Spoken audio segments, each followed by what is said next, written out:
I'm going to sort of quickly bring back, or if anybody can also help me, what we have covered so far. In our first session, we started off by explaining the contribution Aridygus made to being able to think about learning organization, or what makes a learning organization, through his work on the living organization. And his stories, starting from the research that he did around what was the average lifespan of an organization.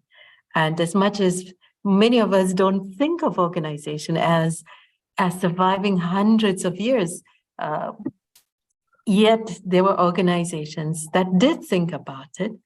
And we learned from organizations when they did so, what they had to do in order to be able to span beyond the founder's lifetime, when the founder is no longer saying this is what we ought to do, or this is how things need to happen. Yet they continue to grow and to learn and to be part of as the world evolved, as time moved on. And we picked out three capabilities. One, the capability to understand complexity. Two, the ability to have conversations that were generative in nature. And three, whilst they keep a focus and their bodies are in the current reality, they kept their mind, a part of their mind at least, focused on what would be the future reality. And so the disciplines around aspirations was also part of what made these organizations able to survive hundreds of years. Okay, so qualities around aspirations, generative conversations, understand complexity. So if you think, anytime you're dealing with the 5 disciplines, keep those 3 as your focus. And I use them as a diagnostic tool. To what extent do I, or the team that I work with, understand the complexities around which it is dealing with, or it's living with? To what extent are the qualities, the conversations, generative in nature? And then to what extent do we also keep an eye, also focused on what our aspirations, or what we think we want to see happen in our realities in the future? So that become my diagnostic tool. And if I find organizations have 1 or 2 or 3 legs that is not as strong as it needs to be, then that's where the 60 tools come in as a way to strengthen those 3 legs. That's where the practice of the 5 disciplines begin to come into process. Okay, so last week, the last session, we went into what each of those 5 practices or disciplines were. What is personal mastery? What was shared vision? What was mental models? What was team learning? What was systems thinking? So then we talked about the frames. We talked about the camera, and how do we sharpen the image of our future reality through the lens of our aspirations. So we started talking to what these 5 disciplines were. And if I remember correctly, one of the homework was, yes, here are the 5 disciplines. And then how do these 5 disciplines work together?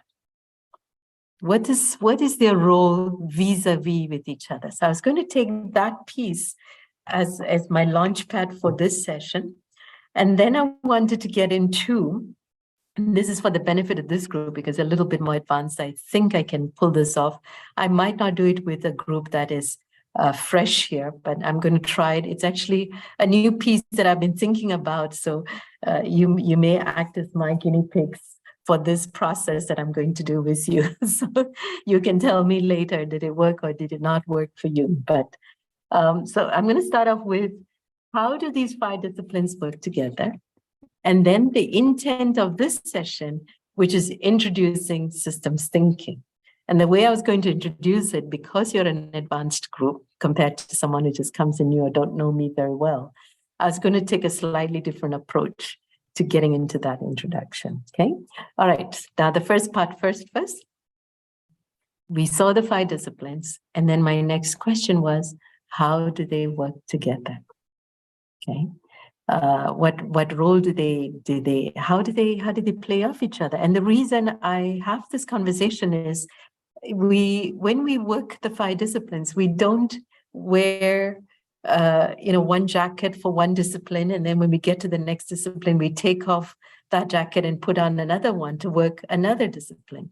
We need to figure out a way how to move across all 5 very seamlessly. As much as you may be doing systems thinking, how do you also move into generative conversations with mental model or STEAM learning? That seamlessness is important. So the purpose of having some time to talk about it is to talk to how do we move between the 5 disciplines? All right, now I'm not sure if you all had time to think about it, but I was going to give you about 2 to 3 minutes. You know the 5 disciplines: personal mastery, shared vision, mental models, team learning, systems thinking. We know them separately. My question is, how do they come together?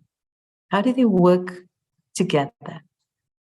Where does one start and leave the next one to pick in and come together and pick off and take off from there? So that's where my question is going. So I'm going to give you 2 to 3 minutes. You can get onto the internet, do a quick review of the 5 disciplines, or go to my blog and just browse through what the different 5 disciplines is. There's a particular link that I use on my blog that has the 5 disciplines on one page. You can get onto it. Let me see if I can bring it on here so that it's easy for you. Do you understand my question? Anybody has any questions about the question? So you're asking what is the correlation of 5 disciplines, right? Yes. How do they work together? How do they work together? Because in real life, a lot of times, because they're not working together, is why we bump into problems. You're getting me? Because they're not internalized as 5 coming and working together, that's why we bump up into problems. That's why we bump up into issues. Okay, so this was then for us to begin. So I've left the link here that integrates that talks to the 5 disciplines there for now. I'd like you to click onto it and take some time to think through, how do these work together? What role do they play? How so? So that you should be a walking embodiment of the 5 disciplines integrated. That's where this work is all about. The 5 disciplines and the 3-legged stool is in you together. Okay, so 2 to 3 minutes. And at this point, ordinarily, if you had a bigger group, I'll put you all into breakout rooms. So, at some point, Tonan, those will be the capabilities we can build into these sessions as well.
Right.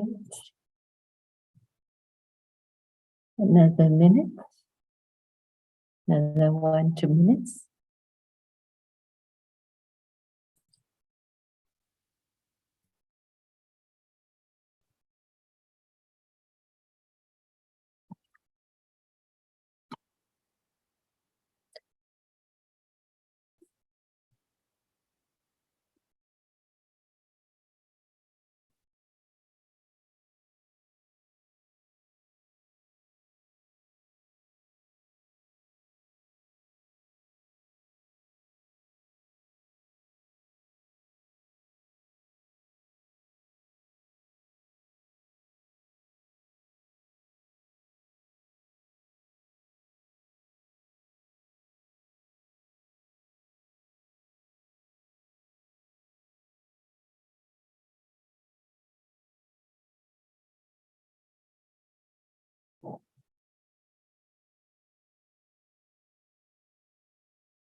You may, in the meantime, if you have some ideas, start rolling the discussion as to where you think, where your thinking is going. Okay, so quick 2-minute discussion.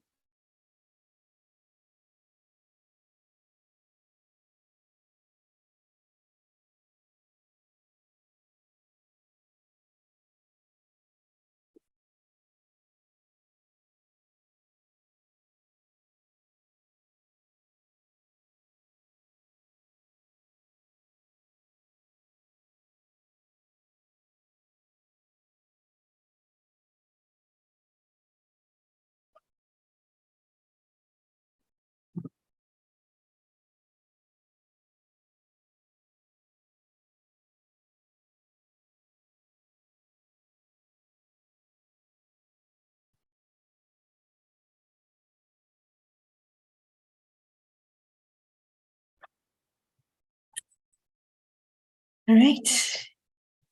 Any thoughts?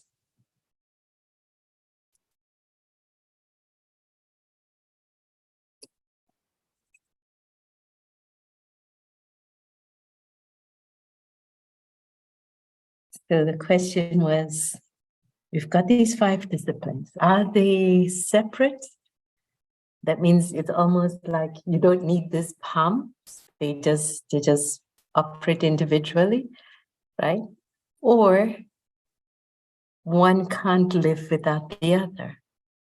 And if one can't live without the other, how so? Because a lot of times when we use the 5 disciplines, that's how we use it. We use them as if they were separate pieces, as if these 5 fingers were just 5 different fingers. So there she is, just in time. All right. And yet, you know, there is actually a story that brings them together. What is that story? So where's your thinking on that? Is Tam brought up to speed, Tona? Just give her a quick update via message as to what is going on so that she has an idea what is happening. Don't worry, I will have the recording, so. Okay. All right, anybody who wants to jump in and say, these 5 disciplines, they don't work separately. If they work together, how so? Did you all read that page all the way down? Did you all get a chance to scroll all the way down? Okay. What did you all notice?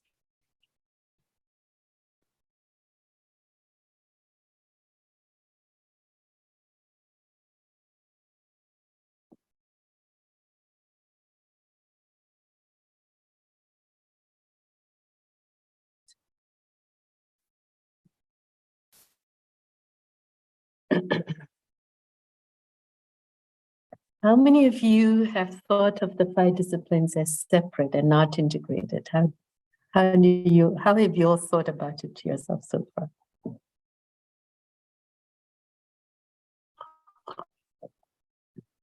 Peter, your thoughts? I know the murderer, you know, in mystery. There is a murderer. You know the end of the story. Yes, I already know the murderer. So I do not answer. Going to give away the suspense.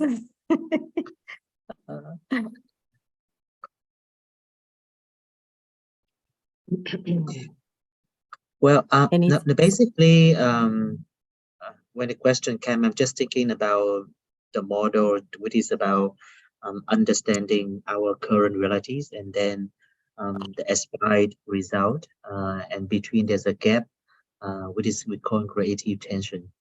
And this model reflecting the connection. I mean, like for me, is yes, of course, it's really a good model for me to connect all the 5 disciplines together.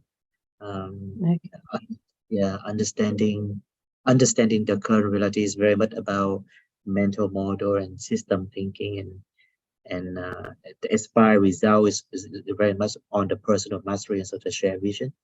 And along the way, there's a team learning, team learning process to unview the pictures.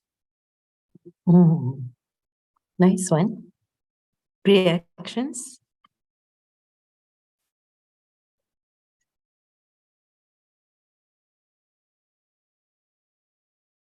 Thoughts? Yeah, but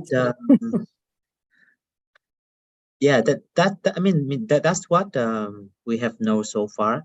I'm just reflecting how is it in the organization that we're involved for now, and basically we in the organization we just focus on different pieces, and then focus very much into the problem we need to solve before the eyes. And it's like we focus on the tree rather than the forest. We don't see the bigger pictures. Sure. Yeah. Well, a lot of times we set up that tension at the level of the tree, isn't it? I see a problem. I want to get rid of the problem. I may come up with what I see perhaps as an alternative. And then at the level of the tree, I try to create that tension between current and future. Learning organization is not at the level of the tree. Learning organization is setting up that same tension, but at the level of the forest. That's not going to be an easy thing to do. All right. Now, which means, first of us, each one of us would need to begin to understand, how do you even set up the tension? Most of the time, we don't set up the tension. What do? I have a toothache. What do? It doesn't say, what's my future reality? It just says, how do I get rid of that pain? Do you see what's going on there? Most of the time, that's how we operate. And then we wait for the next problem to say, when it comes, I'll be ready with my painkiller. Do you understand? Okay. Whereas the 5 disciplines is not about, do I get the hammer ready or do I get the painkiller ready? How do we, or how do I live amongst others or with others, where we are setting up that tension at the level of the forest? Okay. This is probably not a type of conversation we're used to. And it is therefore sometimes made it difficult for us to embrace the 5 disciplines. It's easier to dismiss it as not being practical, but it's just a case of we are not used to it. How do you set up that creative tension at the level of the forest? Now, but first, understand that the purpose of that creative tension, because if each one of us did it in our personal spaces, and know how to exercise that creative tension without going for the Panadol, for that hammer, then it's easier for all of us then now how to bring our respective creative tensions, or, Robert Fritz would say structural tension, with each other, because we are all living that tension. Okay, what is that purpose of that tension? The purpose of that tension is to create that movement towards a reality that we desire or we care about, that we want to create, to bring about, and knowing where we are today so that we know how to begin to figure out to get there. If I don't know where I am, if all I see is I've got rents to pay, I've got food that I need to put on the table, yes, those are parts of our reality. It doesn't explain, but why has the reality come to that? What's the reality we care to have? It doesn't have those conversations. Okay, but when we practice the 5 disciplines, we begin to have conversations to understand what is the reality and what is causing that reality. And at the same time, also talk to what is that reality that I care to create, care to bring about. Now, this one, sometimes when I do it with people on a one-on-one, there are questions that I ask. If you are thinking about running away from current reality, write it down in the list. I'm running away from this. And then know that's not your future reality. Running away from current reality is not the same as saying, this is the future reality I want to create. I have a pain in my current reality. I need to resolve the pain in the current reality. That is not future reality either. So, we have a set of what we call a set of questions that I would put out there to say, when you answer those questions and you take those out of your equation, what you're often left with would be clarity around what is it I care to create. That's personal mastery. And then at the level of the forest is the shared vision. Mental models throw a light on our current reality. Not at the level of the forest yet, but at our personal experience with the forest of our current reality. When I open up my conversations to learn somebody else's mental model, I'm seeing another side of that current reality. So mental models coupled with team learning helps me to see systems thinking. At which level, tree or forest? When I'm willing to do team learning to see another person's reality, then I'm seeing reality at which level? Forest level. At the level of the forest. And until I do that, do you think it is possible for me to build shared vision? If I don't see current reality at the level of the forest, can I build shared vision? It's more like personal vision, I suppose. It's personal vision. And at some point, they can even get loggerheads with each other because we didn't understand how they're related to each other. So mental models, team learning, mental models to get me out of my reality, get me out of my stuckness with what I see. What are the fears holding me couched in seeing one part and not being able to see another part?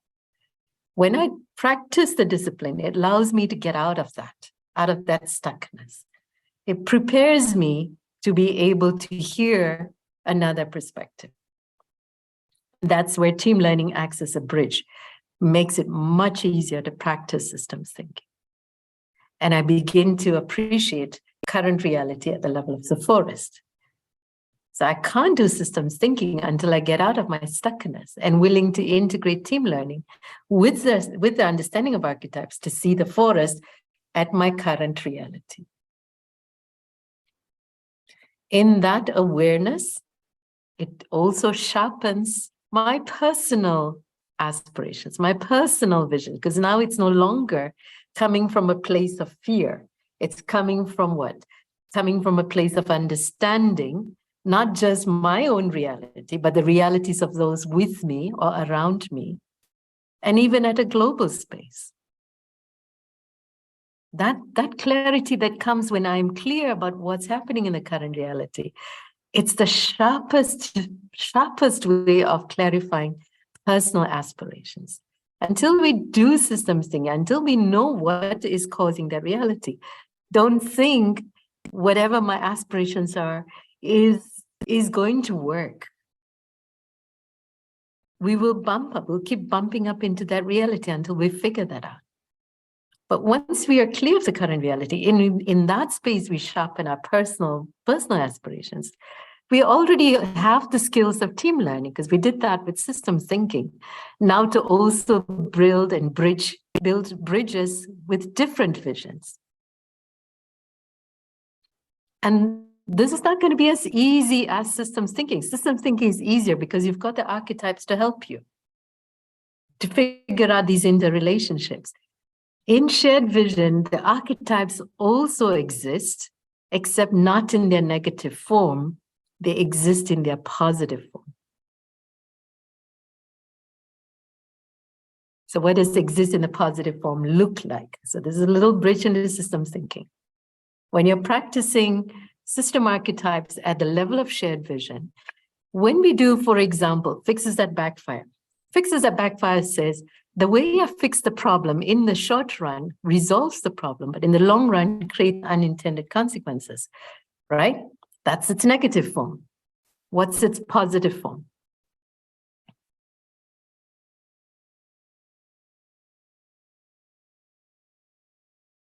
How do I prevent fixes that backfire? Can I sit in the inner loop, or do I need to look at the outer loop as well?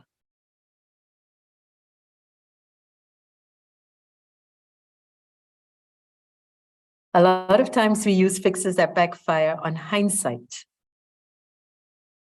right? Because we saw the behavior of a time graph. We recognize these fixes that failed is because we didn't see that outer loop. Yes, Tam, I'm coming in. I didn't see that outer loop. But when I work with the outer loop, what happens to that archetype? Does it become negative?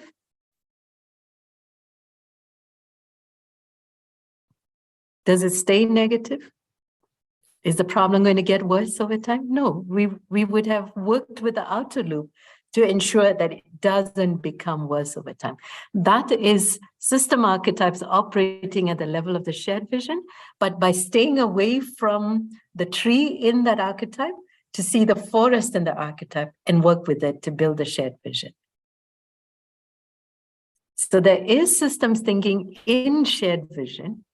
Okay, this is not something that is spoken about or practiced extensively, but systems thinking in its positive form. When we see the archetype at the level of the forest, we're now able to practice shared vision. Okay, now I still haven't come to how do the 5 disciplines work together, because the moment both current and the future reality is clear, not just for me, but for all of us, right? The moment that happens, both for me as well as for all of us, something happens. But let's just start with me. The moment I'm clear, what's my current reality and what's my future reality, there's something that kicks in for me. Is it going to be business as usual? The moment I'm clear, the moment I understand what's current reality and future reality, that structure naturally sets up a tension. Do I wait for someone to tell me what to do?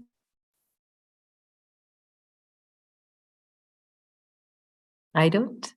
I figure out, because that tension creates in me a want to move towards the future reality, but knowing exactly where I am to help me get there.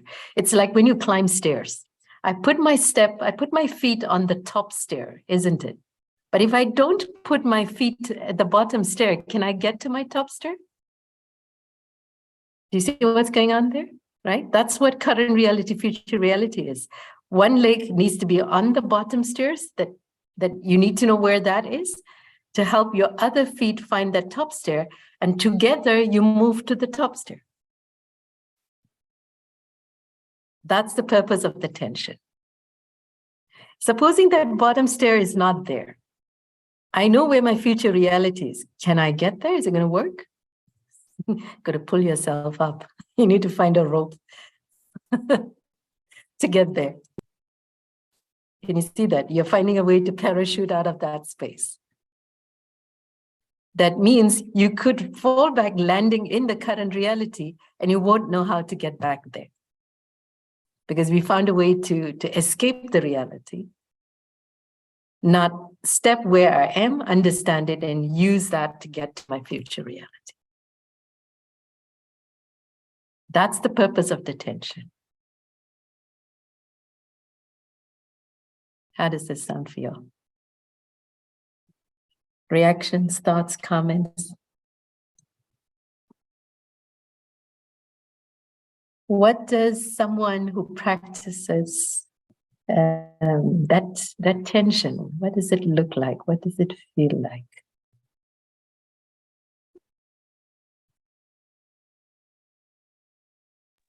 Which one could mean less resources for the organization? When there is that tension or when there's no tension?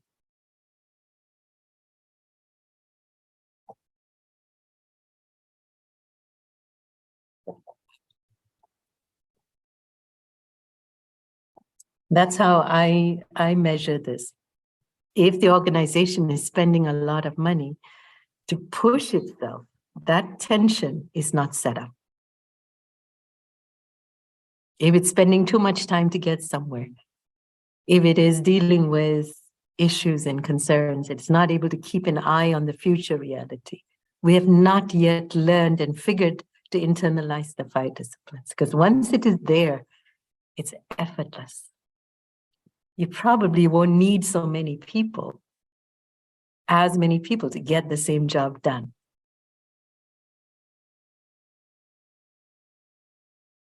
Okay. Let me just stop here for a while.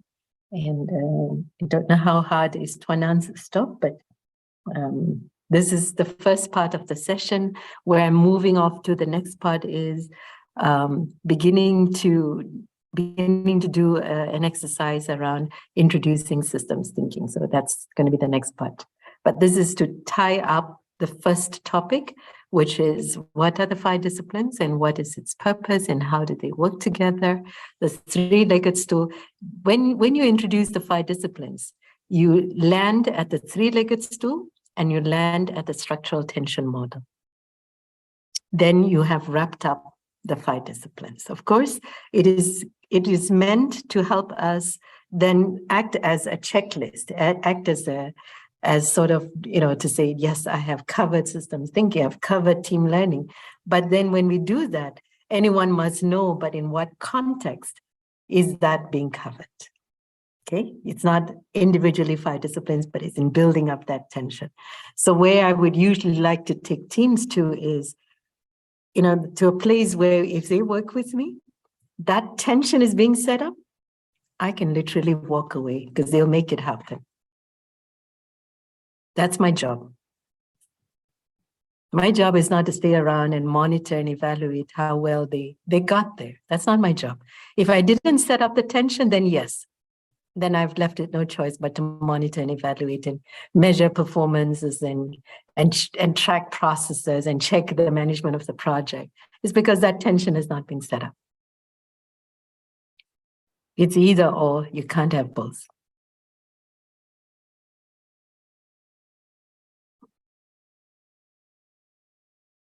How does that sound? Does that sound okay? Make sense? Huda, I don't know why I see a blob moving around. It's like an amoeba or something. What's going on there? Pirate to the roast. There you are. Pirate to the roast. I can see he's good at this. All right. All right. Does the purpose of the 5 disciplines make sense? Okay, if you have to stick around as a consultant, as a trainer to see, do they get their job done? Then the job for you as a practitioner, as a facilitator, as a trainer of the 5 disciplines is not done.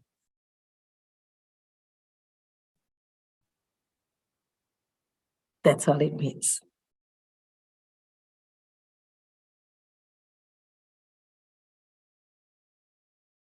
Okay. Any questions? Okay, I'm going to slide into the next part. We might take ourselves to 12:15 at least to do this bit so that it begins to introduce systems thinking. If next week we have new people joining us, or the next session we have new people joining us, of course, I'd love for them to see the video, but if they are new, the way I would introduce systems thinking won't be the same way I'm doing it with you. So I'm doing it specifically a little different for you because I know you're a little bit more advanced on this and I want to try it out. How does this connect with you for you? Generally, when I start systems thinking, I would go to the definition, then we analyze the parts of that definition. And we use that to start the building blocks of systems thinking, okay? I'm going to do it a bit differently. And I'm doing this because I want us to start recognizing that, how alive these archetypes are. How sometimes they are there and they are trapping us and they're building us in a particular way. We don't even know it. You know, we get caught up in it. And I thought it'd be for those who have been more advanced, it's a bit easier to see how we get caught up with it. This happened for me actually this week. This week has been a rather interesting week for me because I managed to, yes, Twana, you catch up on the recording. Thank you so much. And please liaise with Luca on the email and then set up the YouTube and the live stream. And then content-wise, Huda, if possible by tomorrow, let's have it ready. I want to see it if possible by today's. I'll work with you a little bit later in the day. And then we have Twanan putting it out there. Is that right? Okay, great. All right. Thank you, Twanan. I'll see you next time. Thank you. So here's what happened for me this week. So this week I had somebody who was involved with me in Botswana. Wonderful, great. One was working with me in Botswana as I first started my project in the country, touch base back with me, possibly it would be about what, 12, 13, 14 years. He drafted my contract for my work in the country. And just that his stint with us was pretty short, but he wasn't involved in the very first stages why the country brought me in, but he was involved in drafting the contract. He was much younger, of course, compared to now. Today, he's become the Deputy Permanent Secretary, which means he's rose to a fairly senior rank in the public service. And usually that's when they begin to see the relevance of my work. Usually when they are a personnel or an officer or an executive, it's not so clear for them to see the work because now they're charged with responsibilities much more broader at a national space. And so about 6 months ago, he connected back and said, Sheila, I think what you were doing makes sense. And I would love to touch base back with you. But it still took us another 8 months before we met. And that meeting happened this week. And in that process, I shared with him the case study that we did on unemployment. And as he listened to it, he began to realize what that contract was really all about. Because when you engage with someone like me, and particularly my track record at that point, remember Botswana was my first track record, there wasn't much to show. Now I can show more. And but even so, for a young person, that the tendency is to see the tree but not the forest. So now he is charged with the forest. He's forced to look at them. So when he listened to the unemployment case study, it became apparent to him how this work needs to be used. But for me, as I was explaining this process to me, we took about 2 hours with a small team explaining this project to them. Something struck me. And here's what it was. Now, those of you who are familiar with the unemployment case study, I think, Huda, you know about it too, isn't it? Tam, you know about it. Now, what were the aspects of the reality that we had ignored in terms of unemployment so far? Do you remember that part that I went down to where it says 80% of the children grow up in families where the male parent is absent from the household? Do you remember that part of the story? Yes. And until we figure out how both the masculine and feminine roles play a even role in the development of the child, the tendency for that child is to acquire the skills in soft sciences rather than the hard sciences. That when it comes to industries like setting up agriculture or manufacturing, we just don't have enough people with the skills to be able to do that.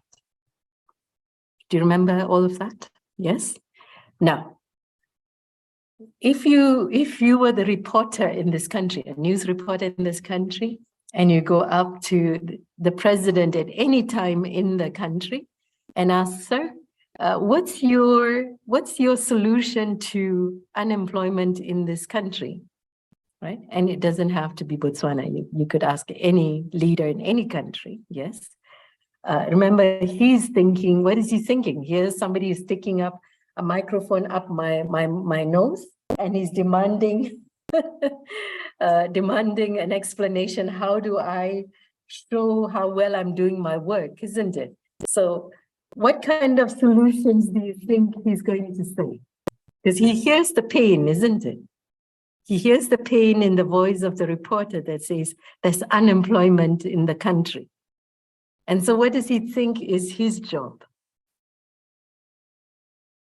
Do you remember the story I talked about, the scanner story and Gary? Do you remember that one? Gary and the scanner story? When somebody wanted to learn, didn't know how to use the scanner, right? And so, but then they knew Gary knows how to use the scanner, and they go up to Gary and say, Gary, would you help me scan this document? Because I don't know how to use it. Gary feeling very good because he says, look, she came to me and asked me to help her, says, let me help you. And then he scans the document, right? And then hands back the work done to her. Do you remember that story? Over time, what happened? Mary asked for help. Very soon, Jane comes and asks for help. Very soon, Timothy comes and asks for help, right? And who are they going to get help? To Gary, isn't it? Right? Sometimes we create Garys because we glorify Garys, isn't it? And say, what a great job Gary is doing. We would not have been able to do without him. That's how we create politicians, because we pander to somebody's ego that makes them feel good because they helped somebody. So a politician, when asked, what's your solution to unemployment? How would he respond? Would he say that we need to build up our skills in soft sciences and hard sciences, which means the child must grow up in the household where there's both male and female? Would he answer that way? What would he say? We built workplaces. Huh? It's simple. We built new workplaces. That is simple. Okay. All right. So At least in Italy, we do that. How do we resolve our problems? Denying problems. We take money from the tax coffers and then say, here's a grant to go and set up a business. We give you this much money, right? Very soon, of course, the coffers are dropping, isn't it? When the money in the tax coffers are dropping, where do we go?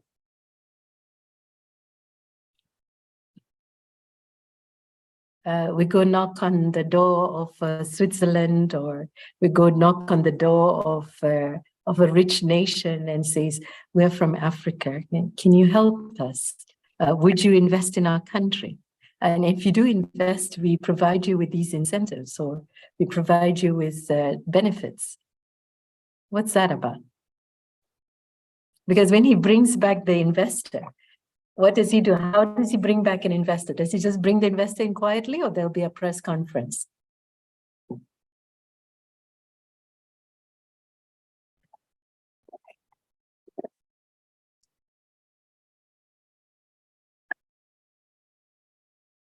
Can you see what's going on there? So the way that the country has been dealing with unemployment was very much which archetype? Was it treating the problem fundamentally, or was treating the symptom of the problem? Which archetype is that? Put the page of your archetypes on and share the screen. Yes. you can help them. Put up the onion? Yeah, I meant that.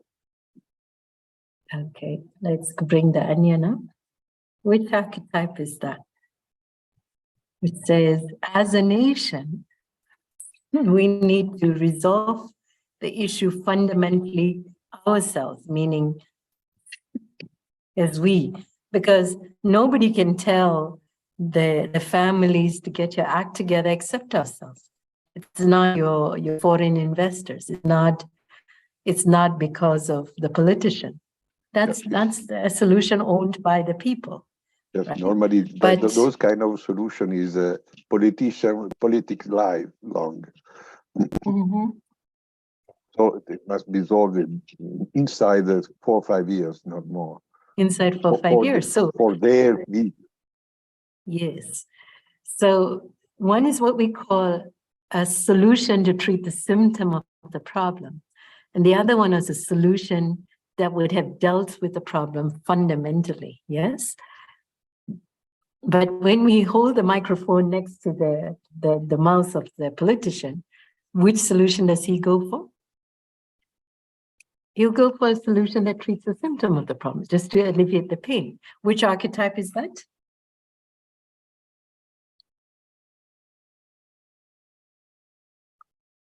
I Which guess that pattern are we looking at? Hila, you can suggest to exclude, so they can reach a better if they start to exclude which one are not involved in this kind of Can I ask you to tell the group which ones they should exclude? Nice approach, I like that. Which ones should they exclude?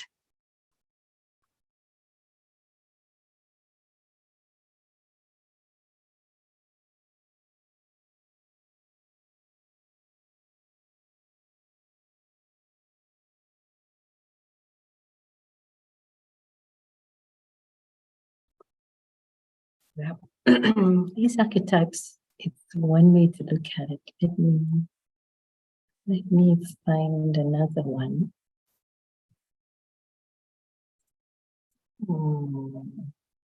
Are you all on the blog?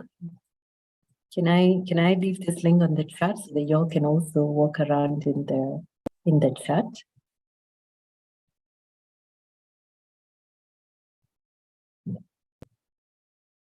Okay, so here's a link to the onion, but walk around the blog so that you can look for that archetype that speaks to it.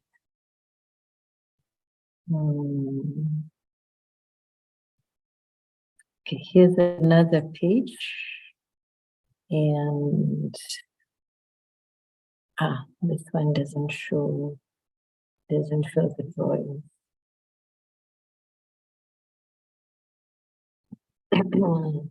Mhm. This one is then covering.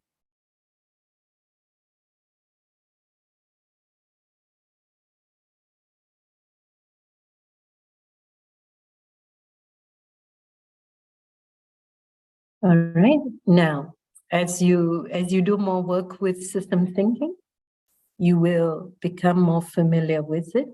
Okay, it will come to you. What's happening for Luca is because remember, we have been on weekly sessions with each other for several years, so he's able to pick up a few things. Do you remember this archetype? Shifting the burden. See, I'm going to see if there's a better picture. I'd like you all to take a piece of paper in front of you. And I'd like you to draw 3 boxes.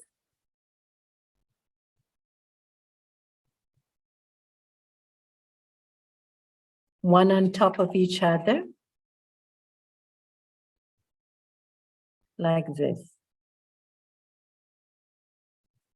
3 boxes, one on top of each other, like this.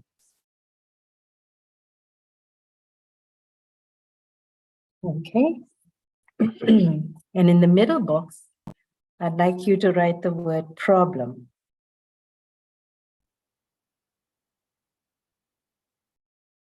The top box, I'd like you to write the word symptomatic solution.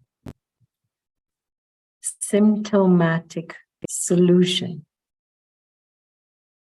And the bottom box, fundamental solution.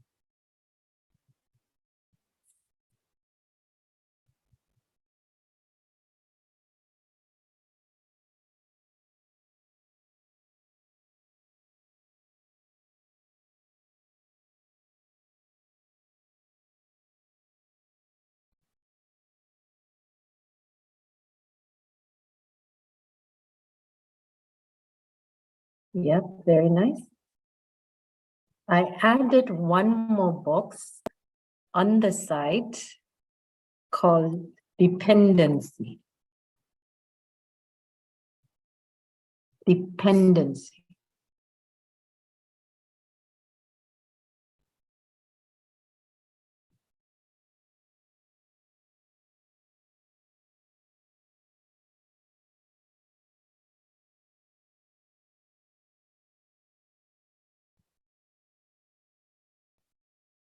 Right, so how would you draw the causal arrows? All of you have gone through with me on shifting the burden, isn't it? All right. How would you draw this archetype? So the center box is problem, right? Now, what does this archetype say? I have two ways to deal with this problem. Either I treat the problem fundamentally, which is you draw one arrow from problem down to fundamental solution. That's one way I can treat it. What's the other way? I choose to go for a solution that treats the symptom of the problem, but not what is the problem or the cause of the problem. I make a choice. Politicians often think they don't have a choice. So they said, well, they don't even realize they're doing a symptomatic solution. They're just trapped in there. The difference between the two arrows is the arrow that is going down from problem to fundamental solution, there's a delay. That's what we call, you put two strokes on the arrow to say, to build a fundamental solution compared to symptomatic could take time, which means do you start later or sooner? Do you start later or sooner? We need to start. When do you start? Later. So if there's a delay to get to the fundamental solution, can we postpone the solution? Yes. Well, if you did, then what will the delay mean? It takes time to build a fundamental solution. Yeah. If you postpone it, it's just going to prolong the ability of that solution to deal with the problem. So Right. Can you start later or do we need to start sooner? Sooner then. Sooner. So it's language, I realized that. You already are late. All right. So a lot of times when people ask me, how do you practice the 5 disciplines? Because I'm busy with this, I'm busy with that. I would say, start sooner. You run you run them parallel, right? But you don't let go of this. You carry on with whatever you're doing, but very soon this will take over because you've built up that foundation. So we can't afford to go later. And that's what shifting the burden in its positive light tells us. If you're building a shared vision, it says, build the fundamental solutions today, not for later. So the politicians, you can keep them busy with symptomatic, it's fine. The rest of us, we get busy with a fundamental solution. Make sense? It's okay. It's fine. Because a fundamental solution, if you look at it, doesn't require any resources. It just needs understanding. Symptomatic solutions are expensive.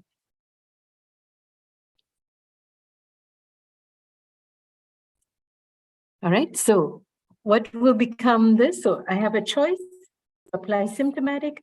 I have a choice to apply fundamentals. I need to start sooner rather than later because it takes time to build it. Both of them will relieve the problem.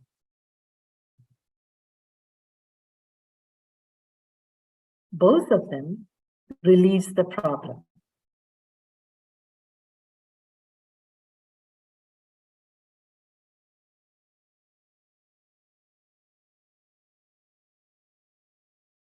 So if you draw arrows, problem goes up, symptomatic solution goes up, problem goes up, fundamental solution should go up.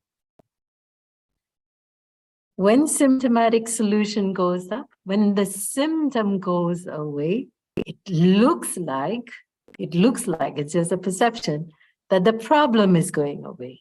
So you could say problem comes down, but remember, it looks like the problem is going down because you haven't dealt with the problem. Okay, but when the fundamental solution goes up in shared vision, what happens to the problem? It deals with it. You don't fight the problem, you deal with the fundamental solution. Because if we don't do that, what is the negative form of this archetype? Remember the fourth box, and I wrote dependency? What's the relationship? If I don't start applying the fundamental solution, how does dependency come to play?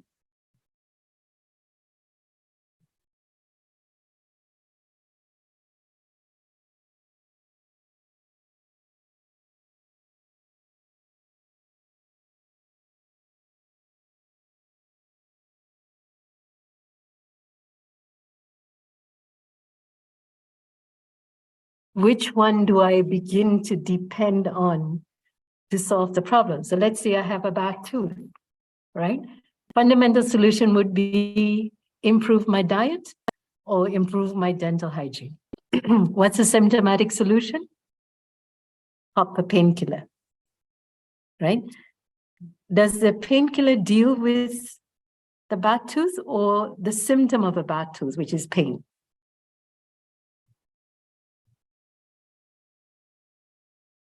Because when I bring in the foreign investors here, they pour money in the country, they look at the skill set, and people can't multiply, they only know how to add because they don't have the skills in mathematics. I remember I once had, and I see that with a lot of them, we wanted to multiply what is 3 by 6 because these were the number of trays or seedlings that we had. And the only way she could do that by saying 3, 6, 9, 12. She was adding herself up to 6 to get 18 instead of knowing that 3 times 6 is 18. So here's an investor who poured in billions of dollars into the country and saddled with a population that rather adds than multiply. What will happen to that money he invested? Is it going to grow? It's going to finish up.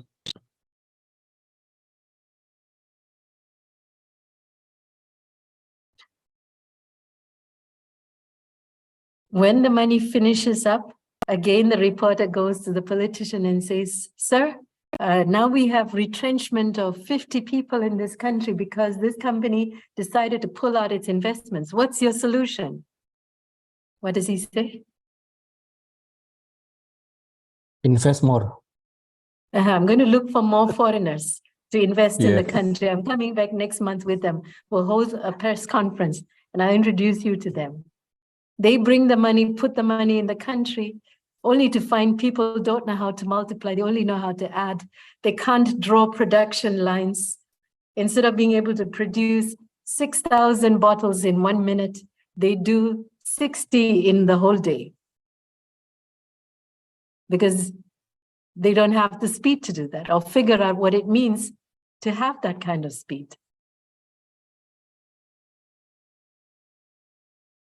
So what happens?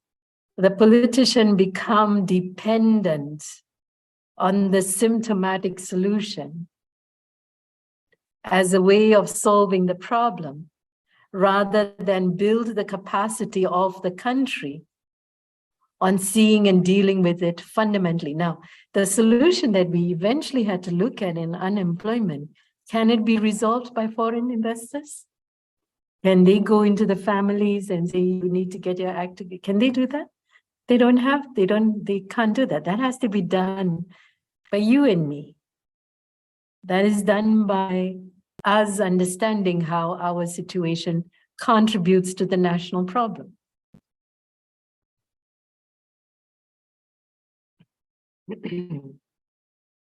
So what is the purpose of systems thinking? What was the tree in this situation?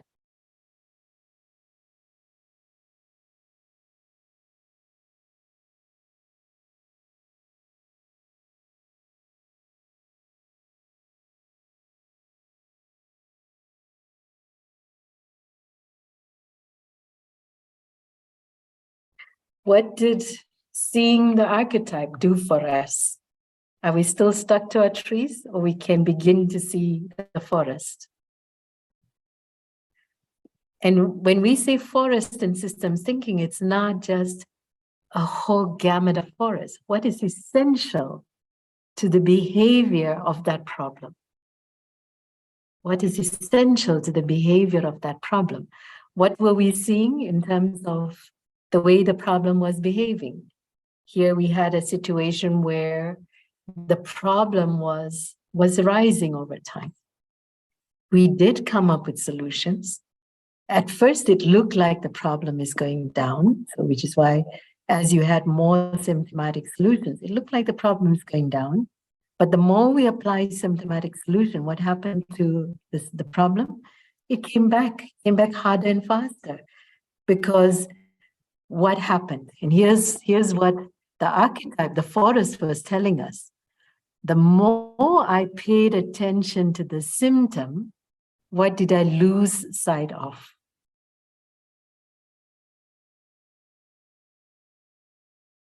The more I paid attention to coming up with solutions to treat the symptom, what was I losing sight of? And what was the capability I was losing? Not just time, even the capability, which was, how can I solve the problem fundamentally? How do I look for that gas pipe? It's feeding the pipe and the fire. I wasn't able to go there because the symptomatic solutions kept me busy at the fire.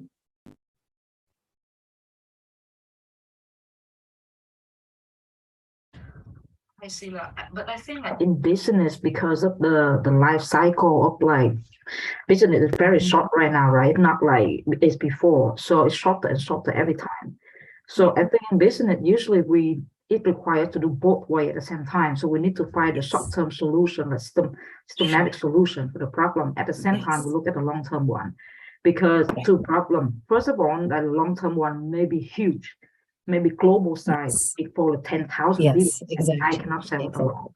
And second thing is like, it might not just me, right? It requires everyone else that jump in and do something very complicated. So I think at the same time, we need to look both ways. Good, very nice. I like what you just said. You need to look at both. Except what happens usually.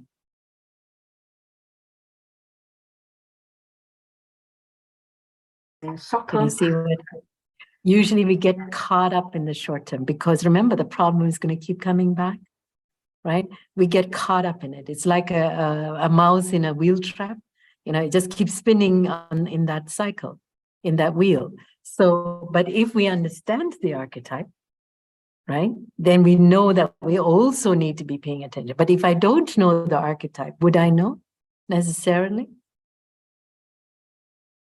So that's the purpose of the archetype, is to give us another pair of eyes to say, have we looked at it?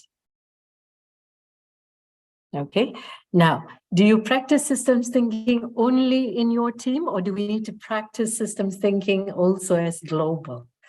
Because many of these global issues also need that systemic interventions so that companies are not dealt with all these problems in the meantime. Am I making sense? Right? This practice needs to also happen globally so that these dominoes are not falling on the companies, which is what they end up fighting back.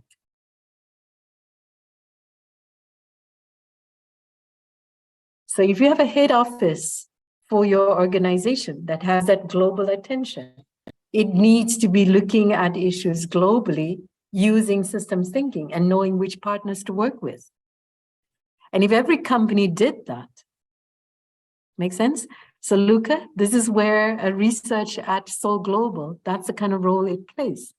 Head officers who understand systems thinking, we partner with them at a global space to look at these issues systemically so that officers at a local level are not dealt with these blows.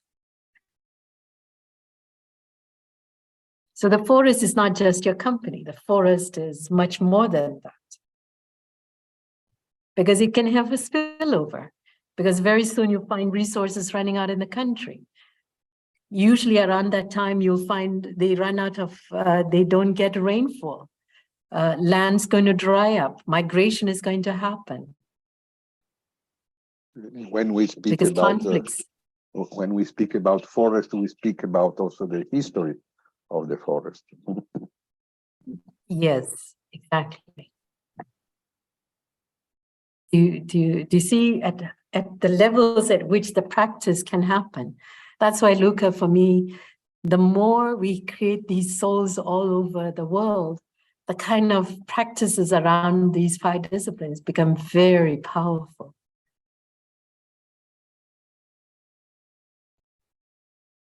And you know, someone who may be in a particular team or a unit in a particular part of the organization are not dealt with fighting these issues because it's beyond them. So if someone were to see this and they understand system archetypes, then they escalate this to the head office and say, we're noticing this, do something about it or think about it, because there needs to be something that needs to happen at a global space.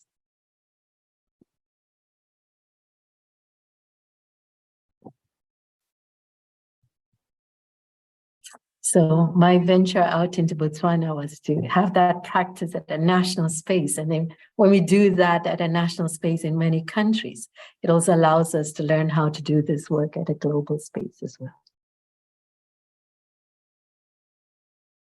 Okay.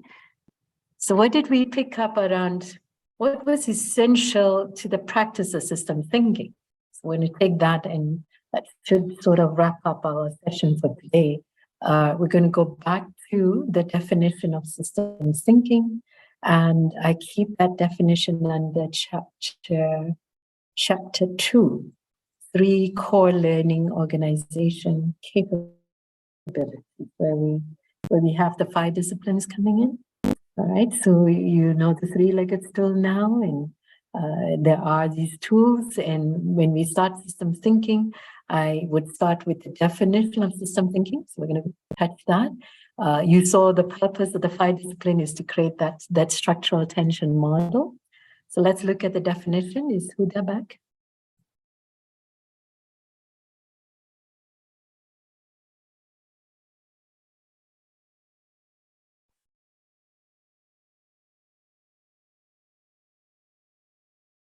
You all know how to get to that page. If you're on my blog, get there.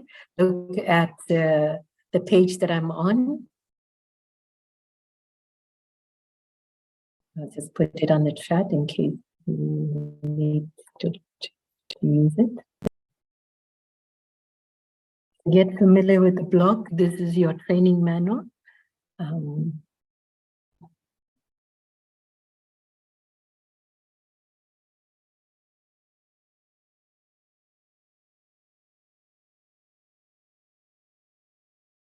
So these were definitions that Peter used in the book itself.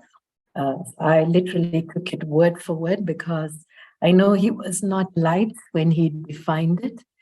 Even today, after what, decades? I mean, whenever I look at the definition, it has so much meaning. So he chose these words very, very carefully. So I'm so grateful to him for making that happen for us. Right, take a few minutes to read it. And then I'd like you to relate it to what we did today and what is the purpose of this discipline. Oops, sorry.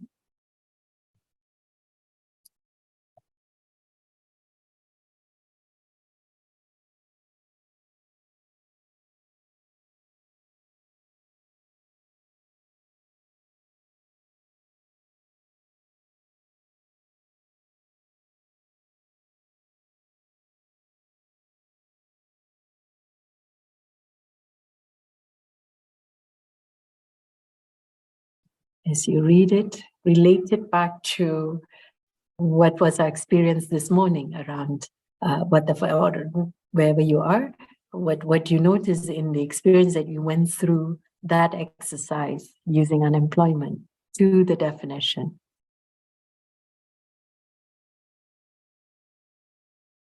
What was the pattern that I was picking up with regards to the ways we've been solving unemployment as to we needed to be solving unemployment?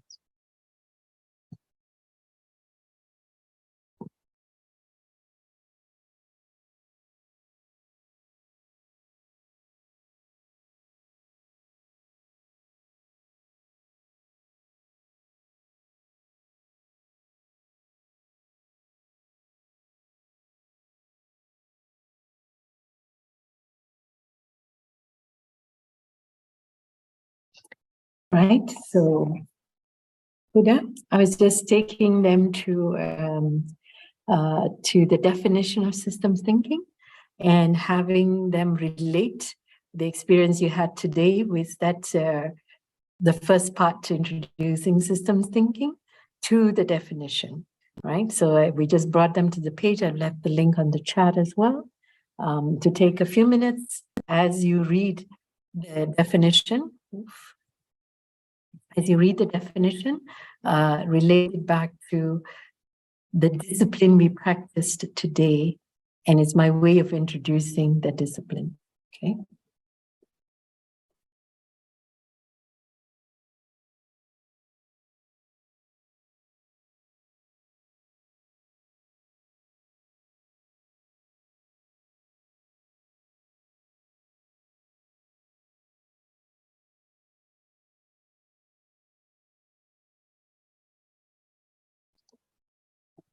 So it says systems thinking is to discipline us in seeing and understanding patterns.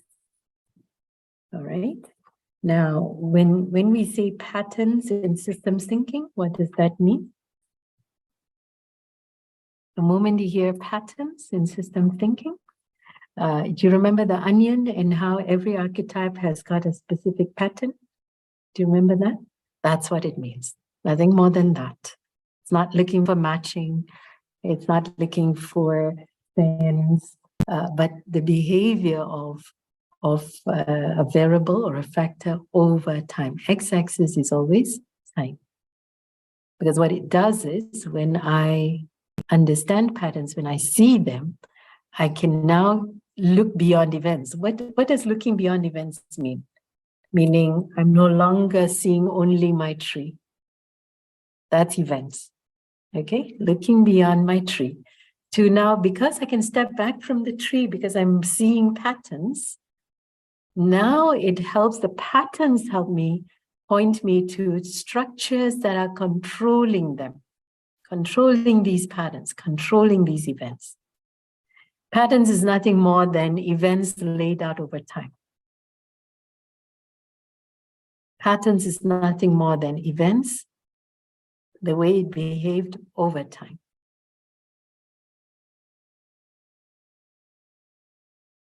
And what do these structures do?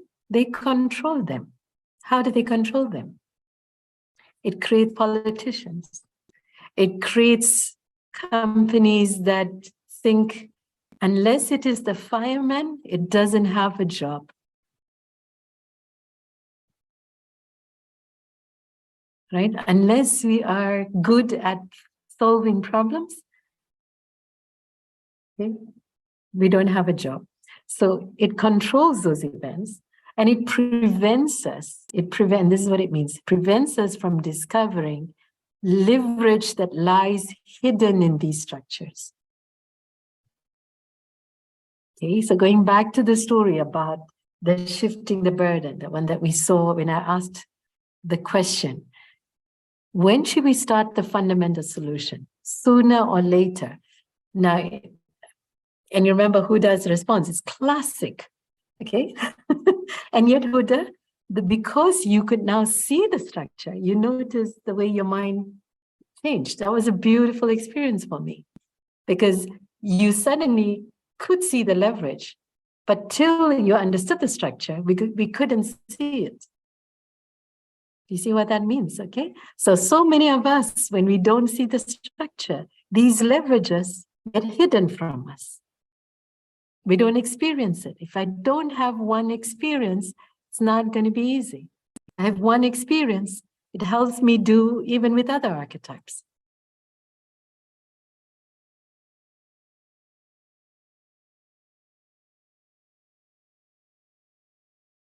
The essence of the discipline lies in a shift of mind to see. So the next session when I come in, we're going to take from that space and go a bit deeper. Okay, the essence lies in a shift of mind. So I'd like you to do some reading. So this is the homework, is to read this page, starting from the definition of system thinking, going all the way down to the essence and the practice. So that will be part of your homework.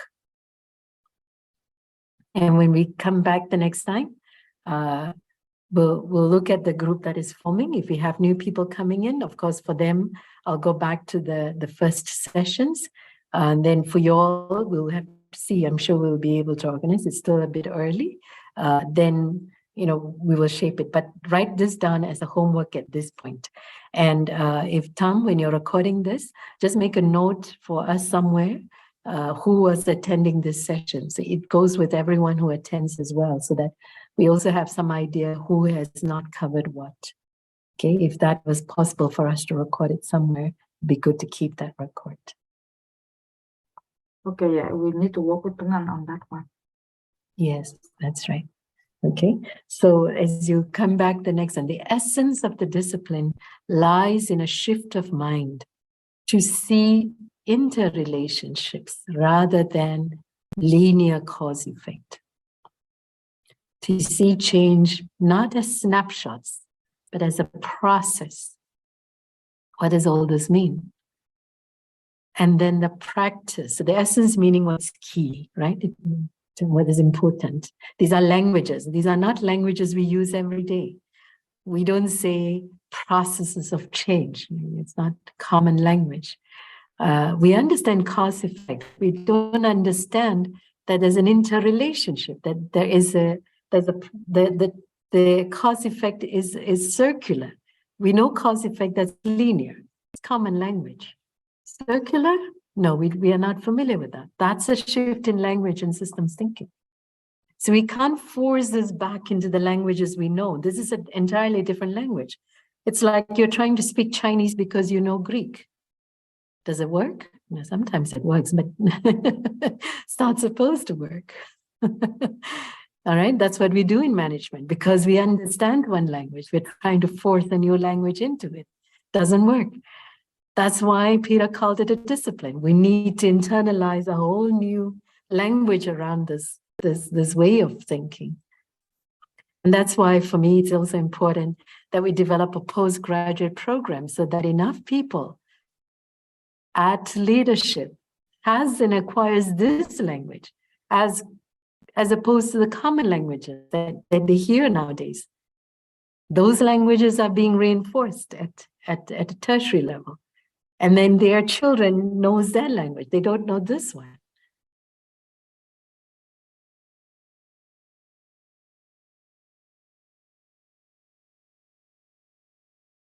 Okay, so this will be a homework as preparation for the next session. I was just going to keep myself open for any questions. So how was that process for you? Did that experience with the unemployment case study work for you? Did it, were there times you felt you didn't get it? Now, of course, someone who hasn't heard the unemployment case study or had time to sort of internalize it, it won't be easy to do what I just did. So ordinarily, I would start here. Okay, this is my starting point for introducing systems thinking. Then from here, then I build up reinforcing loop, balancing loop, distinctions, which is where we're going next. What are the distinctions of this definition is going to give you the building blocks of systems thinking, which is reinforcing loop and balancing loop. And then we understand that as a way to build up systems thinking. All system thinking work must have those two loops. You can do it otherwise anywhere else, but when you're work with the 5 disciplines, that reinforcing and balancing loop must be a discipline. We can't run away from that. So how do you recognize a balancing loop? How do you recognize a reinforcing loop?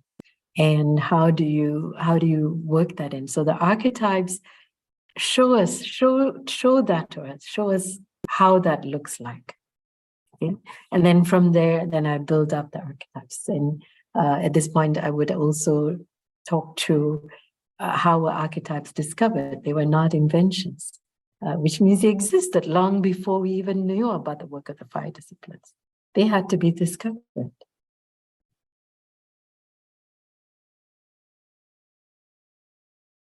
So coming back next week, we're going to do a deep dive into the language of systems thinking. That's where we're going next. Sheila, I had a question. So not next week, right? The weeks before next week, right? Yes, of course, please. Yes. Yeah. Sorry, I asked because I should say next session. I see, Yeah. Next session. I will be away, so I will not be able to join for the next section. Just to let you know. Which session would you not be able to do? The next 2 weeks, yeah. Oh, okay. It will be 2nd of April. Is it? Let's be clear. Yes, 2nd of April. Okay. Is that what you meant, Tom? 2nd of April, you're not around? Yes, I'm not around. So.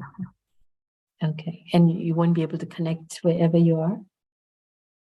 I don't think so because it will be on the road. So. Okay. All right. Okay. For the admin group, are you guys okay? You're set? Do you needed a short time to look at the table? Yeah, but I think for the admin part, I think we can have a separate conversation after this, I think, for about... Yes, after this session. I meant after this, yes. Sure. If Huda has a bit of time, he can also join in with Luca, right? I'm going to bring the session here to this point, and then we'll call it a close here. Do you have any questions about what we did today? So we started off by talking about the 5 disciplines and how they work together, and how do you play with them, how you can use it as a diagnostic tool. You can use that to what extent is that tension already set up wherever you are, in your organization, in your team. And then you look at the 5 disciplines and say, in which of these are the legs not strong, not long enough? And then we use that to say, which are the tools that needs deepening? Is it mental models? Is it team learning? Is it shared? Probably all of them. But you're clearer as to why we are using the 5 disciplines and how to use them. That was the first part. And the second part, by way of going through the case study, introduce what is the discipline of systems thinking, which is in seeing and understanding patterns. What was the pattern in the case of unemployment? Our tendency to adopt symptomatic solution, treating the symptom of the problem, and our inability to get to the fundamental problem. That was the pattern that you're recognizing. Now, until we have the systems archetypes under your skin, we might not see the pattern, we might not understand the pattern. But once the system archetypes are internalized, it becomes much easier to see the pattern and much easier to understand the pattern. That's the first step. Don't think you know system archetypes, right, off your head, but you have not internalized it. And without that, it becomes difficult to see the patterns. It becomes difficult to understand these patterns.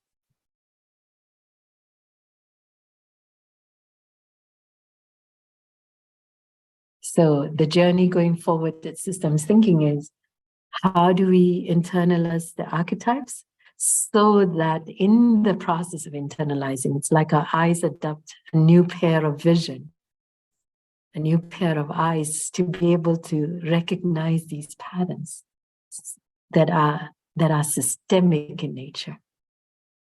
And in recognizing them, then use it as a way to look for the system archetype, to look for the underlying structure.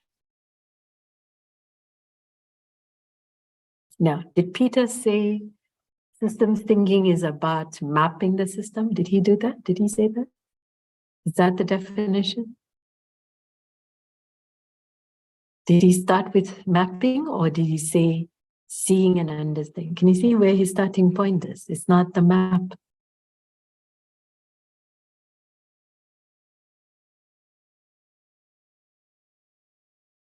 Okay, so one of the things that I hope as a capacity we grow in soul is that we must be able to mine data all over the world so that these patterns emerge, and that's how we can recognize these patterns.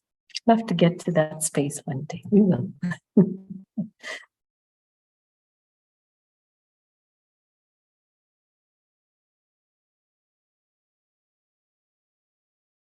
Okay, any questions? It's a good time to take a break here.